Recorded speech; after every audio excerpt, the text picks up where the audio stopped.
पवित्र परमेश्वर का धन्यवाद हो ऐसा सुंदर समय के लिए आपको और मुझे जो दिया है इसके लिए। आज हम मत्ती में से देखेंगे। आज का जो विषय है वो है प्रार्थना। आज हम प्रार्थना के विषय में देखेंगे कुछ बातों को आप लोगों के बीच में और मेरे लिए भी और आपके लिए भी आज बोलना चाहता हूँ। हम देखेंगे मत्ती 6वां अध्याय उसका 5 आयत से लेकर 15 आयत तक हम देखेंगे। यहाँ पर कैसी प्रार्थना हमें करनी चाहिए और कैसी प्रार्थना हमें नहीं करनी चाहिए इसके विषय में बताया गया है।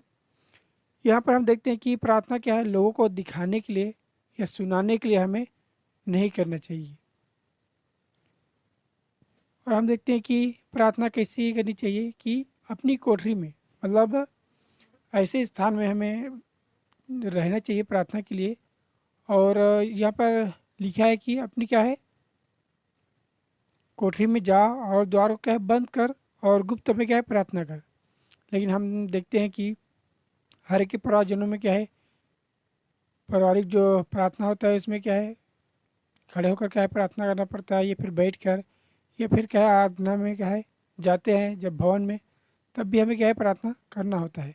लेकिन यहाँ पर जो विषय है वो ये है कि अन्य जातियों के समान क्या है, मतलब अन्य लोगों के समान क्या है बकबक, मतलब काफ़ी देर तक प्रार्थना करना या फिर सड़कों पे करना, लोगों को दिखाने के लिए करना, इन चीज़ों के विषय में बताया गया है कि हमें ऐसा नहीं करना चाहिए। यहाँ पर हम देखते हैं कि परमेश्वर से क्या है गुप्त में प्रार्थना कर, ताकि तुम्हें क्या है परमेश्वर गुप्त में क्या है प्रतिफल देगा। मतलब प्रार्थना ऐसी होनी चाहिए एक शांत माहौल में, और लोगों को दिखाने के लिए नहीं। मानते हैं कि हम अगर परिवार में प्रार्थना अगर हम करते हैं तो परिवार के लोगों को क्या है पता चलता है, लेकिन फिर भी हमें यहाँ पर हम बताया गया कि लोगों को क्या है दिखाने के लिए नहीं करना चाहिए सड़कों में। और काफ़ी देर तक, मतलब हम अगर कोई क्या है आधा घंटा 1 घंटा 2 घंटा अगर प्रार्थना करता है तो सोचता है कि शायद हम ज़्यादा देर से, बहुत देर से क्या प्रार्थना करेंगे तो परमेश्वर हमारी सुनेगा। लेकिन परमेश्वर क्या पता है कि हमें क्या ज़रूरत है और क्या नहीं। फिर भी क्या परमेश्वर चाहता है कि हम अपने क्या है मुंह से क्या है उसको बोलें, हमें क्या ज़रूरत है और क्या नहीं। परमेश्वर चाहता है कि हम उससे क्या है प्रार्थना करें, अपनी मन की विचारधारा को क्या है बताएं, अपनी इच्छाओं को भी बताएं, और परमेश्वर की इच्छा के अनुसार चलने के लिए भी क्या है परमेश्वर से विनती करें कि हे फिर पिता आपकी इच्छा क्या है मेरे जीवन में। और प्रार्थना ऐसी भी नहीं होनी चाहिए सिर्फ अपने परिवार के लिए और सिर्फ कुछ मांगने के लिए भी नहीं, हमारे आसपास में रहने वाले लोगों के लिए, अगर कोई बीमार है हमारे जान पहचान के लोग, उसके लिए भी होना चाहिए। और प्रार्थना इससे होना चाहिए कि हमें बुराई से बचाए, क्योंकि आप और मैं क्या है कभी भी हम क्या है बुराई में फंस सकते हैं, पाप में हम क्या है गिर सकते हैं। इसलिए हम परमेश्वर से प्रार्थना करना चाहिए कि हमें उन क्या है बुराइयों से भी बचाए, उन पापों से भी क्या है बचाए। और परमेश्वर क्या है अपनी अगुवाई में और हमें क्या है चलाने के लिए भी क्या है प्रार्थना करना चाहिए। हे पिता आपकी इच्छा आपकी मर्जी के अनुसार हमें चला और हमें समझ बुद्धि दे, हमें बोलना चाहिए। और हम देखते हैं कि हमें क्या है परीक्षा में, जीवन में क्या है कुछ हमारी गलती के कारण क्या हमारे जीवन में क्या गलतियाँ आ जाती है परीक्षा की जैसे, और कुछ क्या है परमेश्वर क्या है हमें टेस्ट करता है, मतलब हमारे विश्वास को हमारे प्रेम को भी क्या है परखता है परमेश्वर। हमें क्या है उसके लिए भी प्रार्थना करना चाहिए। अगर हमारे जीवन में कोई परीक्षा आता है तो हमें कैसे स्थिर रहना चाहिए और कैसे क्या है परमेश्वर की इच्छा को क्या है पूरा करना चाहिए, और प्रेम में विश्वास में क्या है कैसे क्या है बनने रहना चाहिए। और हम देखते हैं कि क्षमा के लिए आप और मैं दिन प्रतिदिन क्या हम गलतियां करते हैं, उसके लिए भी क्या हम परमेश्वर से क्या है क्षमा मांगते हैं कि हे पिता हमसे ये गलती हुई है वो गलती हुई है, हमें क्षमा कर।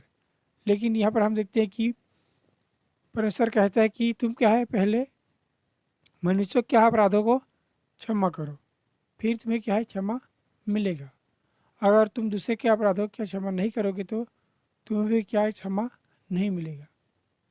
मतलब परमेश्वर चाहता है कि हम भी क्या है दूसरों को क्षमा करें। किसी ने हमारा दिल दुखाया हो, या किसी ने हमें बुरा भला बोला हो, या किसी ने हमारा कुछ नुकसान किया हो, उसको भी क्या है क्षमा करने के लिए परमेश्वर कहता है। क्योंकि जो हमारी दृष्टि में अच्छा नहीं है उसने हमारे लिए किया, लेकिन हम भी क्या है परमेश्वर की दृष्टि में जो अच्छा नहीं है उन कार्यों को क्या हम भी परमेश्वर के प्रति क्या है करते हैं। इसलिए हम क्या है परमेश्वर से क्षमा मांगते हैं। परमेश्वर कहता है कि क्या है तुम भी पहले क्षमा करो। इसलिए आपको और मुझे हमें ध्यान में रखना चाहिए कि अगर हमें क्षमा चाहिए तो हम भी क्या है दूसरों को क्षमा करें। आज हमने देखा कि प्रार्थना कैसी होनी चाहिए। हमें प्रार्थना लोगों को दिखाने के लिए या सुनाने के लिए, अपनी बड़ाई के लिए हमें नहीं करना चाहिए। और सिर्फ प्रार्थना हमारे स्वयं के लिए या फिर अपने परिजनों के लिए या फिर कुछ सिर्फ मांगने के लिए नहीं करना चाहिए, दूसरों के लिए भी हमें करना है।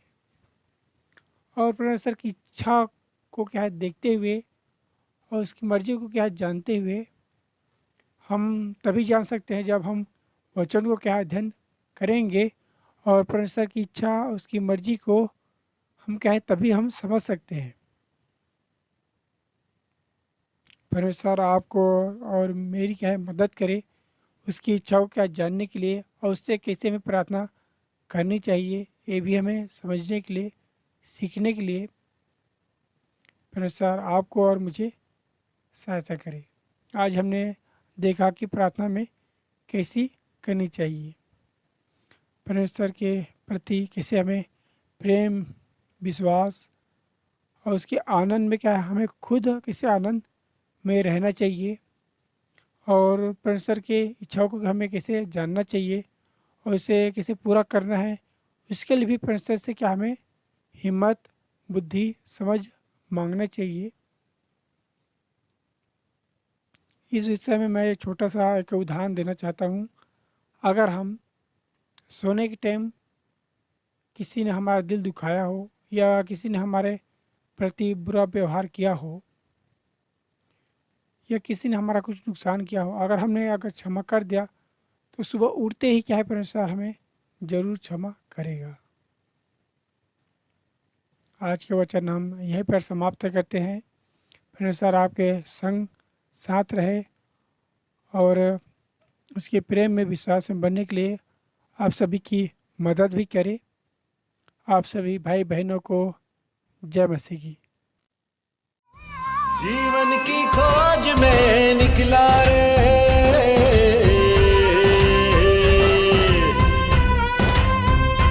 ओ जीवन की खोज में निकला रे, जीवन की खोज